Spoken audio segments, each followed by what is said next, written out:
Bom, dentro da questão da biologia, né, da genética, a gente tem aí todas as observações, todos os experimentos feitos pelo Mendel.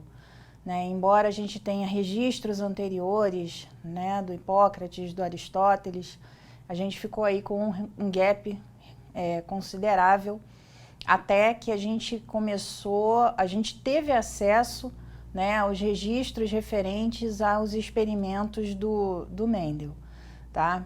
Então, a partir do trabalho dele, a gente teve aí um conjunto de leis que são de extrema importância dentro da genética, tá? O Mendel, né, que é o Gregor Johann Mendel, ele foi um monge, né, que se interessou em trabalhar com a parte de botânica, né, e se interessou em explicar como as características dos pais seriam transmitidas a seus descendentes.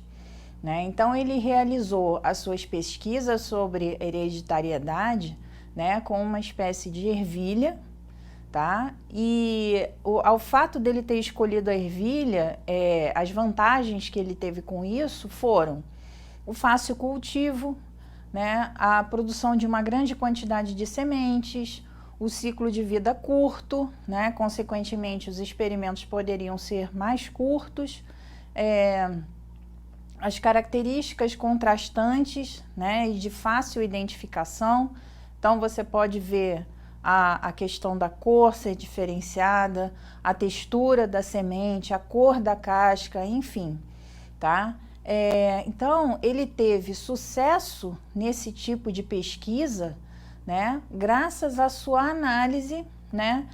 O Mendel ele analisou basicamente uma característica de cada vez, como cada uma delas se comportava, né? Então ele escolhia uma característica, por exemplo, a cor da semente, sem se preocupar com as demais, tá? Então, para ele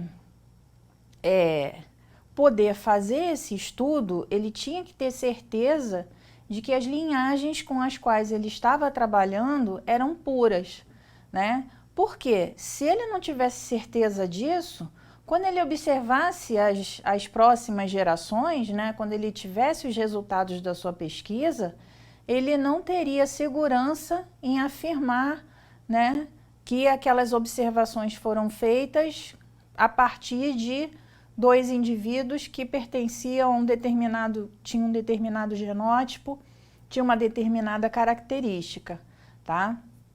Então, como é que ele chegou, né, a essas linhagens puras? Ele partiu do seguinte princípio: se, por exemplo, uma ervilha, né, amarela, gerasse somente descendentes de cor amarela, então essa linhagem seria pura, da mesma forma que as de cor verde, né? Então, se no meio dessas observações tivesse algum indivíduo de coloração diferente, então você partia do pressuposto de que aquela linhagem inicial não era pura. Então, o Mendel fez essa observação por 6 gerações, né? O que dá aí aproximadamente uns 2 anos de observação, tá? Então, em diversos experimentos, né, ele observou características diferentes nas plantas, tá? Como altura, cor da semente, textura, sendo que ele fez a análise de uma característica por vez, tá? Então, diante desses resultados, quais foram as conclusões às quais ele chegou? Primeiro, cada ser vivo é único, né? Ele possui um par de genes para aquela determinada característica, né? Sendo que cada indivíduo, apesar de possuir um par de genes, ele só transmite um gene para os seus descendentes, tá?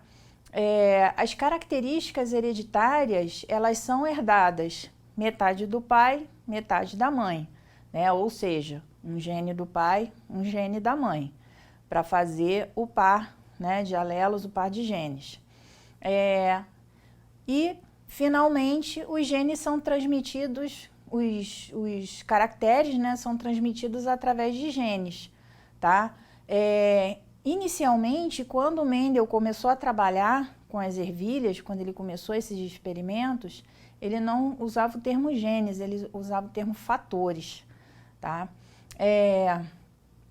Os descendentes, uma outra observação dele, complementando o que já foi falado, então os descendentes eles vão herdar apenas um gene de cada parental, tá? Então o parental são os dois indivíduos que dão origem àqueles descendentes, aquela F1, que seria a primeira geração, F2, segunda geração e assim por diante, tá?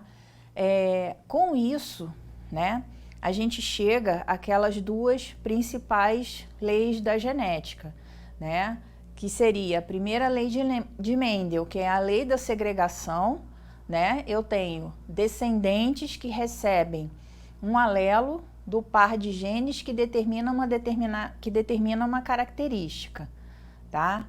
E a segunda seria a lei da segregação independente, né? Essa segregação, essa separação, né, por causa dessa transmissão de um alelo, ela vai acontecer aleatoriamente e de forma independente para cada característica, tá? Então, a gente tem aí N combinações, né, possíveis, tanto que quando a gente faz a questão dos cruzamentos entre indivíduos de um determinado genótipo, né, o genótipo é a representação que a gente faz das características, né, que se apresentam como genes, né? Então, por exemplo, eu tenho a ervilha amarela, tá? E eu tenho a ervilha verde.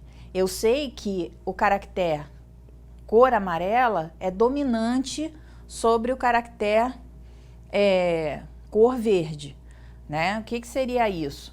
Se eu tenho a presença de um alelo que determina a cor amarela e um alelo que determina a cor verde num par de genes, né? A característica da cor amarela é a que vai prevalecer, mesmo com a presença do alelo da cor verde, tá? Então a gente diz que o gene da cor amarela é dominante e o da cor verde é recessivo, tá? Um outro experimento que o Mendel realizou foi fazer o cruzamento de indivíduos com características diferentes, né? Ainda partindo do princípio que eles têm linhagem pura. Então ele pegou um indivíduo de cor amarela, tá? Cor amarela e semente lisa, com um outro indivíduo de cor verde e a semente rugosa.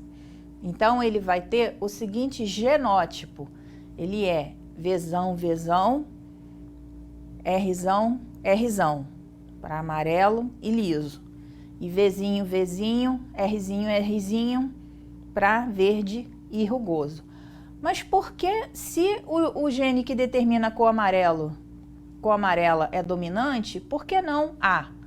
Né? Por quê? Por convenção, a gente coloca a letra referente à característica do alelo recessivo, né? Quando a gente lembra lá do ensino médio, a questão de genética, né, da biologia, falando azão, azinho, azinho, azinho, esse A, ele vem da característica olho azul, né, que é recessiva por conta da característica olho castanho. Então, quando você vai fazer a análise de probabilidade, né, de quantos descendentes você vai ter com olho castanho ou com olho azul, você vai usar a característica que indica o gene recessivo, que é o A, né, o Azinho.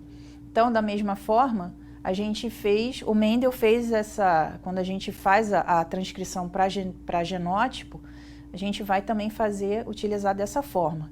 Então, o que aconteceu quando houve esse cruzamento, né? Foram gerados indivíduos que portavam o alelo dominante e o recessivo, né? E aí você pôde verificar a questão da dominância, né? A questão dos híbridos nesses experimentos.